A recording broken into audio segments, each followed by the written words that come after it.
15টা সমষ্টিত যোৱা 30-31 অধিৱেশন আমাৰ কেন্দ্ৰীয় অধিৱেশন যোৱাৰ পিছত 15টা সমষ্টিত দলীয় কৰ্মীৰ লগত মোৰ ইণ্টাৰেকশ্যন প্ৰগ্ৰাম চলি আছে আৰু আজি মই টংলালৈ আহিছোঁ। অলপ পিছত মই ভেৰগাঁৱলৈ যাম।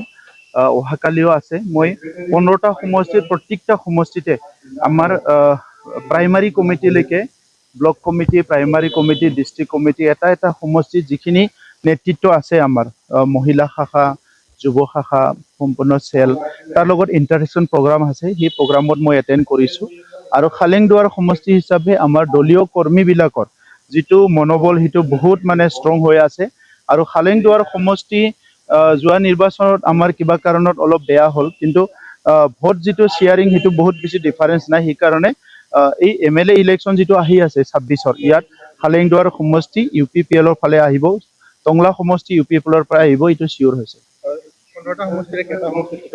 এতিয়ালৈকে আমি 15টা সমষ্টিতে ৰেডি হৈ আছো। প্ৰত্যেকটা সমষ্টিত আমাৰ দলীয় কৰ্মীবিলাক কাম কৰি আছে।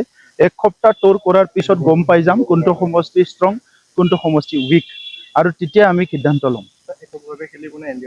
এতিয়ালৈকে আমি আমাৰ 15টা সমষ্টিত আমাৰ UPPL হিচাপে আমাৰ প্ৰিপাৰেশ্যন চলি আছে, কাৰণ আমাৰ প্ৰত্যেকটা সমষ্টিত প্ৰাইমাৰী বুথ কমিটি চব আছে।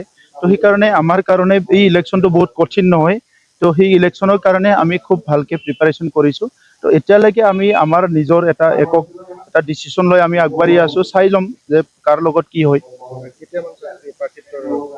প্ৰাৰ্থিত্বৰ কাৰণে তালিকাটো অলৰেডি আমাৰ কেণ্ডিডেট প্ৰায় শ্বৰ্ট আউট হৈছে, কিন্তু ইমান হাৰিডলি নহয়। আমি অলপ দেৰিকে কেণ্ডিডেটবিলাক আমি ডিক্লেয়াৰ কৰিম আৰু নিৰ্বাচন কোড অফ কণ্ডাক্ট ঘোষণা যিহেতু টাইম আছে, আমি মেল মিটিংবিলাক কৰি আছোঁ। পাব্লিকৰ লগত আমাৰ যিটো সম্পৰ্ক সেইটো আমি কৰি আছোঁ।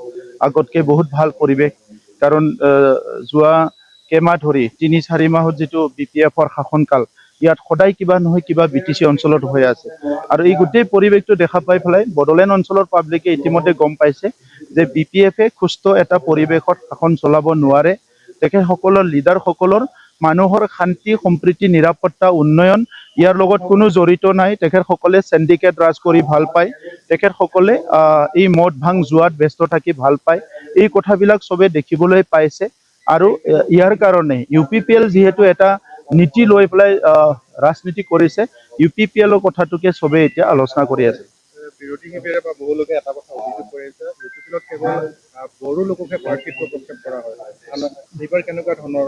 চাওক, বিৰোধীয়েতো বহুত 10টা কথা ক'ব পাৰে, কিন্তু UPPLে প্ৰথম দল ভাৰতবৰ্ষতে যোনে বড়োলেণ্ডত 26টা জনগোষ্ঠীক লৈ পেলাই আমি আমাৰ ভিজন ডকুমেণ্ট বনাইছিলোঁ। 26টা জনগোষ্ঠীক লৈ একেলগে আমি আগবাঢ়ি গৈছোঁ। BPFে ভুৱাভাৱে কাকবা কিবা দিম, কাকবা কিবা নিদিম কৈ পেলাই ৰাজনীতি কৰে, কিন্তু UPPLে 26টা জনগোষ্ঠীৰ ভাষা, সংস্কৃতি, ৰীতি নীতি জীয়াই ৰখাৰ কাৰণে কাম কৰিছে। এইটো ক'তো এক্সাম্পল কোনো দিব নোৱাৰে।